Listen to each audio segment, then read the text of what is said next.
So this is week 9, take 1. Hey, we're back to week 9. It's almost over. We only have 1 week after this. So today we're going to talk about resources, business ethics resources for enhancing your teaching. And as much as anything, I think a lot of you are probably very good at finding resources that are out there or have developed some resources yourself.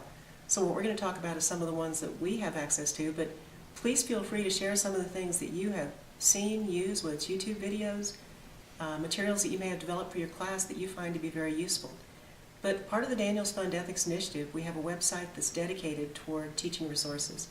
And on that website there are cases, debate issues, and we've been using the debate issues in class, and they function incredibly effective to get students critically thinking about that everything is not necessarily black and white, that sometimes you can defend somewhat controversial positions.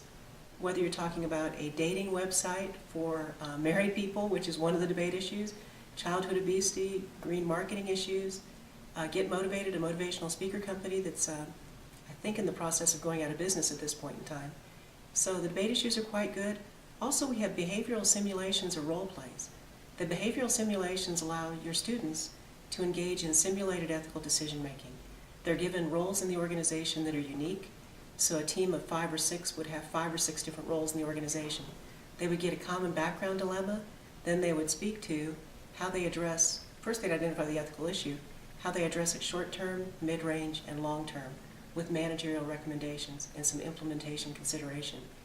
These experiential exercises really get the students engaged and involved in ethical decision-making and understanding the challenges in identifying not just symptoms, but what are the underlying problems and ethical issues that the organization needs to deal with, and what are some of the stakeholders' interests that are involved, and how quickly they need to move to protect those interests.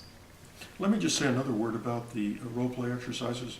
I've been using them for the last 10 years, and they're absolutely incredible in terms of critical thinking. Students love them.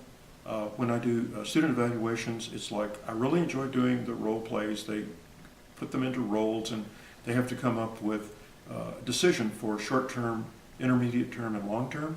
But a note from a professor's standpoint, I usually put at least 2 during the semester. This semester, due to bad weather, I was not able to get back to campus in time for my class. So I just had someone go in and do the role play, since the students mainly do this on their own, and just move the date.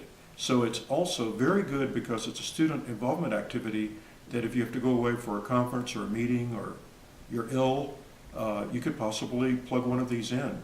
And the students don't have to do any preparation, but during the role play, we allow them to use their computers or do research or anything they would like to do. So we highly recommend these, and we hope that if you use them, you give us some feedback, because we think they can really enhance teaching business ethics. Also, if you start to use them or you have any questions before you use them, please feel free to get in touch with us. We've used them enough. We feel very comfortable providing some guidance as to how they're best utilized. So make sure you reach out to us if you have any questions about using the behavioral simulations. Thanks, and we'll see you in week 10.